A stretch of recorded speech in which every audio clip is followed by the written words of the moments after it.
Hi, Catherine here again.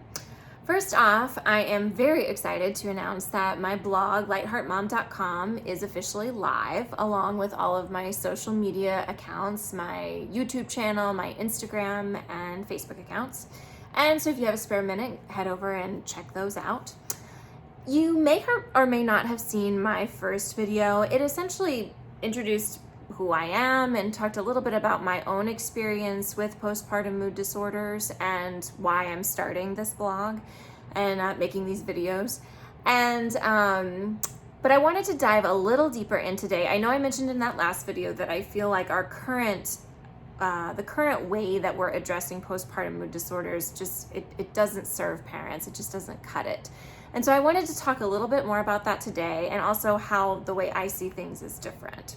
So first off, I wanted to ask, have you ever heard of something called a scarcity mentality?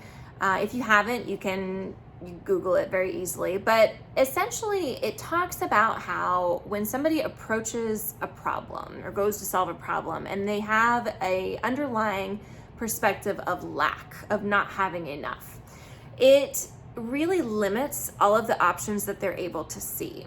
So when you feel like you're in a position of lack, like you don't have what it takes, that you're at risk, it really gives you tunnel vision. You don't have the freedom to kind of look and see all of the different possibilities that are there to you.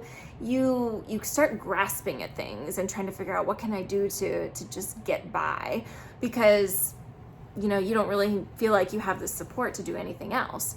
And not only that, but it also limits your ability to look long term, to look into the future and make decisions that are best from a long-term perspective for your health and well-being, because it's all about just getting by today.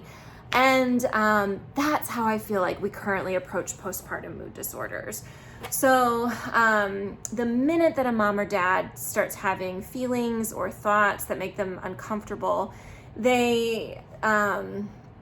or that are associated with a postpartum mood disorder, they start to receive the messaging of, you're broken, you don't have what it takes, your hormones are off, your genetics are bad, or you're traumatized, whatever it is, you have a problem and you need to get help, and you need to get help fast.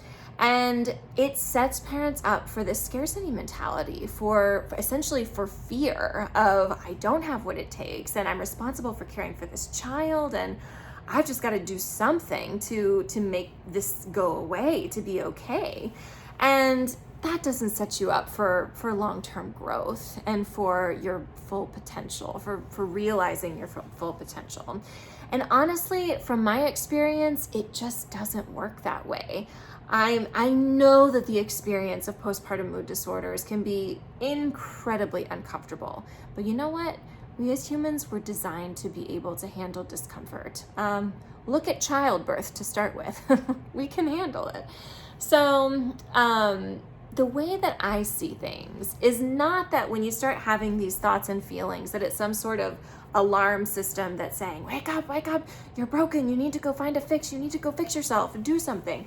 I see it as your perfectly designed system, giving you hints, giving you nudges that maybe you don't see the picture of life fully. Maybe that you have a few misunderstandings that are really clouding your experience, but you're being given an opportunity to see something new and to expand, to grow beyond the things that are limiting you, and to live a fuller life.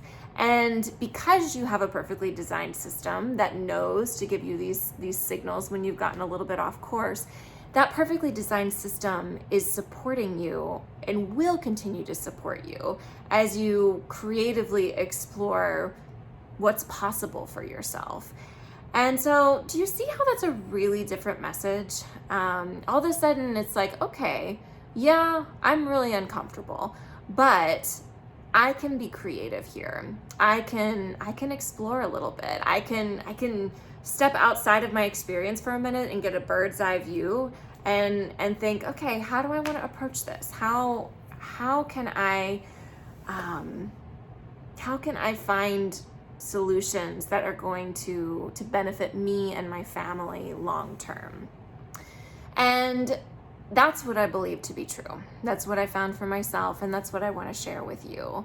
And honestly, I don't care what your situation is. I don't care if you can't sleep or you can't get things done because you can't stop checking the baby monitor, or if you feel so depressed that it feels like you can't get out of bed, or if your thoughts are so scary that you feel like some days you should go check yourself in somewhere, or you have checked yourself in somewhere. It doesn't matter. This message is for you, because I believe that within every single human being, there is an infinite source of wisdom and resilience. And that applies to you, whoever you are. And so I am sick and tired of this messaging that tells parents, oh, you're broken and you need to go rush and find a fix as fast as you can before something bad happens, because it's just not true. I know that you have what it takes. I know that you have the wisdom and the resilience that you need. And so I want to invite you to take a different approach. No matter what approach you've been taking up until now, I want to invite you to look in a different direction, to start looking toward the reality that you do have an inner source of wisdom and resilience, and that it's not that you're broken and you need to go find somebody to tell you how to fix your life. It's that you are innately well, and maybe there's just a few misunderstandings, but you'll be supported while you look in the right direction to see how things really work, to see how your experience really works, and to see who you really are. So if that's something that interests you, if you want to learn more, please feel free to go to lightheartmom.com and subscribe for my blog. I'm going to try to be posting on a weekly basis, and also my social media accounts, my YouTube channel, Facebook account, and Instagram account. All of those, you can find them by searching Light Heart Mom. And I hope you join me on this really amazing journey of discovering who you really are. So hopefully I'll be seeing you soon. Take care.